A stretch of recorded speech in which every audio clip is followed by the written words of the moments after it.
আসসালামু আলাইকুম দর্শক, মাই ফার্স্ট কবুতর ব্লগ চ্যানেলের আজকের এই ভিডিওটি তাদের জন্য খুবই গুরুত্বপূর্ণ। প্রিয় দর্শক, আপনারা যারা পাটের ব্যবসা করে থাকেন, প্রিয় দর্শক, আপনি যদি পাটের ব্যবসা করেন তাহলে সামনের বছর পাটের ব্যবসা কেমন যাবে, পাটের আবাদ কী পরিমাণ হয়েছে এবং ফলনই বা কেমন হয়েছে সেই সম্পর্কিত তথ্য কিন্তু আপনাকে নিয়মিত রাখতে হবে। তবে আপনি করতে পারবেন সঠিকভাবে ব্যবসায়িক প্ল্যান।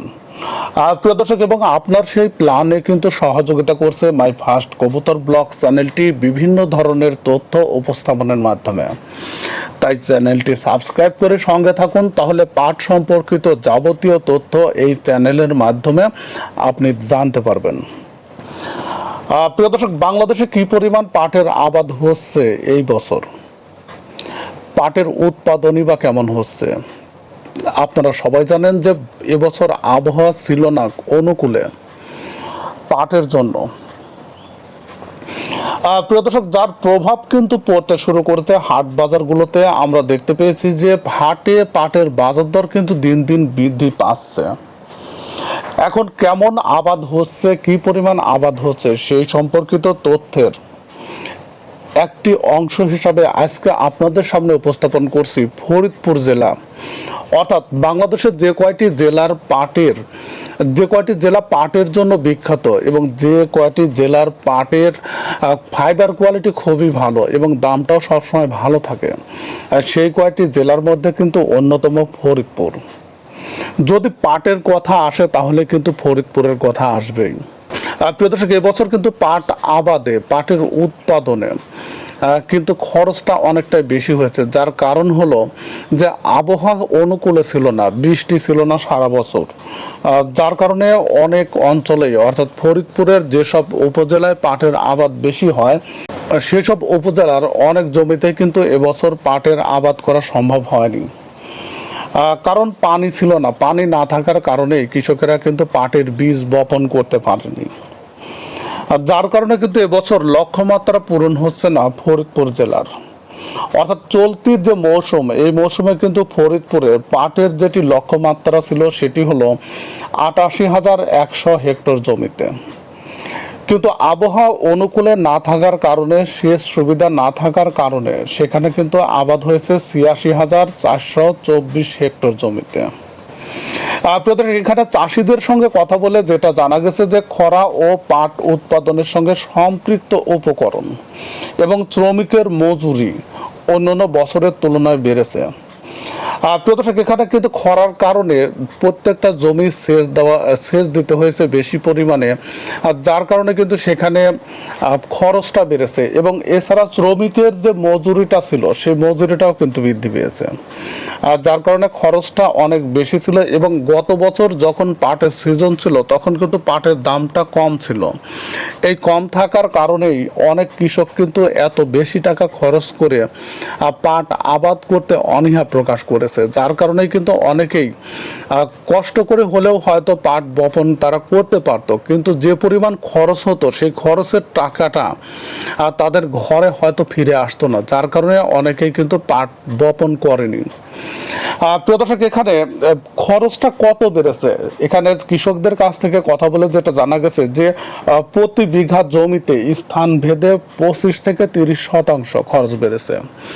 এখন একটা বিষয় যে খরচটা যেহেতু 25 থেকে 30% বেড়েছে, তাহলে পাটের দামটাও কিন্তু সেই পরিমাণ বৃদ্ধি পাওয়া উচিত।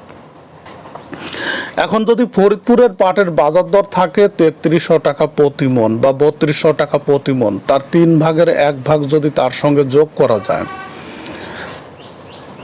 তাহলে কিন্তু 4000 প্লাস, অর্থাৎ 4000-এর উপর তাদেরকে পাট বিক্রি করতে হবে। এখন এই যে 4000-এর উপর প্রতি মন পাট বিক্রি করা, এটি কতটুকু সম্ভব হবে সেই বিষয় নিয়ে কিন্তু কৃষকেরা শঙ্কায় ছিল প্রাথমিক অবস্থায়, যার কারণে অনেক কৃষক কিন্তু পাটের আবাদে যায়নি। এবং যেহেতু পাটের আবাদে যায়নি, তারপরেও আরও একটা বিষয় যে বৃষ্টিপাত না হওয়ার কারণে যতটুকু, অর্থাৎ কৃষকেরা যে পরিমাণ পাট বপন করেছে সেখানেও কিন্তু ফলনটা অনেকটাই কম হবে। যদিও কৃষি কর্মকর্তারা বলছেন যে প্রাথমিক অবস্থায় বৃষ্টি না থাকার কারণে পাট পাটের আবাদটা কম হয়েছে এবং যতটুকু আবাদ হয়েছে সেটি কিন্তু খরার কারণে নষ্ট হয়ে যেতে খরার কারণে নষ্ট হচ্ছিল, কিন্তু সম্প্রতি বৃষ্টি হচ্ছে, এই বৃষ্টির কারণে আবার পাটটা ভালো অবস্থায় ফিরে এসেছে। প্রিয় দর্শক, বোয়ালমারী উপজেলার সাতর গ্রামের পাট চাষি মোহাম্মদ রেজাউল করিম, হাটকুলাচরের নুরুল ইসলাম মৃধা সহ কয়েকজন জানান যে এবছর অনাবৃষ্টির কারণে সেচ দিতে হয়েছে। প্রতি 30% জমিতে অতিরিক্ত 800 টাকা খরচ করতে হয়েছে তাদেরকে।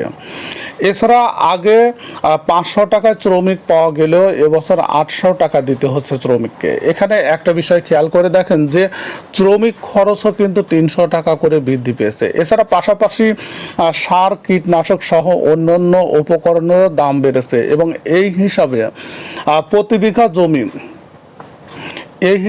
25 থেকে 30% খরচ কিন্তু বেড়েছে।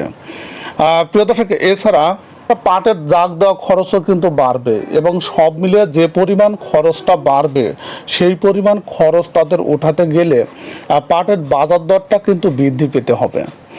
প্রিয় দর্শক, এখানে পাট উৎপাদন খরচ সেটি কিন্তু 3000 টাকা ছাড়িয়ে যেতে পারে বলে জানিয়েছেন কৃষকেরা। কৃষকের যেটি দাবি, এবছর পাটের দাম প্রকার ভেদে 4 থেকে 5000 টাকা না হলে বিপাকে পড়তে পারে কৃষকেরা। ন্যায্য দাম না পেলে পাটের আবাদ থেকে অনেকেই মুখ ফিরিয়ে নিতে পারে। প্রিয় দর্শক, এবছরই কিন্তু আমরা দেখেছি যে যেহেতু প্রাথমিক অবস্থায় পাটের বাজার দরটা কম ছিল, যার কারণেই কিন্তু অনেকেই এত টাকা বেশি খরচ করে পাটের আবাদে অনীহা প্রকাশ করেছে এবং পাটের আবাদটাও কম হয়েছে। কৃষি সম্প্রসারণ অর্থাৎ ফরিদপুর জেলার কৃষি সম্প্রসারণ অধিদপ্তরের সূত্র থেকে যেটা জানা গেছে সেটা হলো এবছর জেলায় 88,100 হেক্টর জমিতে পাট আবাদের লক্ষ্যমাত্রা ধরা হয়েছে, তবে আবাদ হয়েছে 86,424 হেক্টর। 1,500 হেক্টর জমিতে আবাদ কমে যাওয়ায় উৎপাদনও স্বাভাবিকভাবে কম হবে। প্রিয় দর্শক, এবছর আবাদ হওয়া জমি থেকে 2,18,925 টন পাট উৎপাদনের আশা করছেন কৃষি বিভাগ। কৃষি সম্প্রসারণ অধিদপ্তর মহাপরিচালক মোহাম্মদ রফিকুল ইসলাম যেটি জানান সেটি হলো অনাবৃষ্টির কারণে দুশ্চিন্তা থাকলেও সম্প্রতি বৃষ্টি হয় সে আশঙ্কা কেটে গেছে।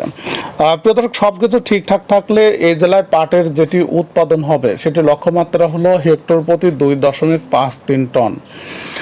প্রিয় দর্শক, এই যে কৃষকের কথা বা ফরিদপুর জেলা সম্পর্কে আমরা যে তথ্যগুলো সংগ্রহ করেছি সেখানে যদি খেয়াল করি তাহলে কিন্তু আমরা দেখতে পাই যে পাটের আবাদটা অনেকটাই কম হচ্ছে। এবং এখানে শুধু তাই নয় যে একটি জেলার তথ্য কিন্তু আপনাদের তুলে ধরলাম এবং সেই জেলার যে জেলাতে পাটের বাজার দর সবসময় কিন্তু বেশি থাকে।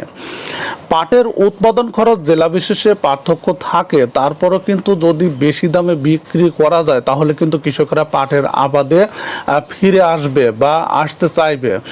প্রিয় দর্শক, এখনও কিন্তু বাংলাদেশের অনেক জেলা আছে যেখানে কিন্তু পাটের বাজার দর অনেকটাই কম, অর্থাৎ সেখানে 2,000 টাকা থেকে 2500 টাকার মধ্যে পাট বিক্রি হয়। এখন এই যদি অবস্থা হয় সবচেয়ে ভালো দামে বিক্রি হওয়া জেলাগুলোতে, তাহলে যেসব জেলাতে কম দামে পাট বিক্রি হয় সেখানের অবস্থা কীরকম হবে? সারা বাংলাদেশের সার্বিক চিত্র মাই ফার্স্ট কবুতর ব্লগ চ্যানেলটি যেটি সংগ্রহ করেছে সেখানে কিন্তু প্রত্যেকটা জেলায় পাটের আবাদ অনেকটাই কম হয়েছে এবং যে জেলাতেই যতটুকু পাট বপন করা হয়েছে সেখানে কিন্তু লক্ষ্যমাত্রা পূরণ হবে না। তারপরেও আবহাওয়া খারাপ হওয়ার কারণেই কিন্তু এখানে পাটের ফলনটা কম হবে, কিন্তু খরচটা তুলনামূলকভাবে অনেকটাই বেশি হচ্ছে, যার কারণে এবছর কিন্তু কৃষকেরা তাদের কাঙ্ক্ষিত দাম যদি না পায় তাহলে ব্যাপক ক্ষতির সম্মুখীন হবে।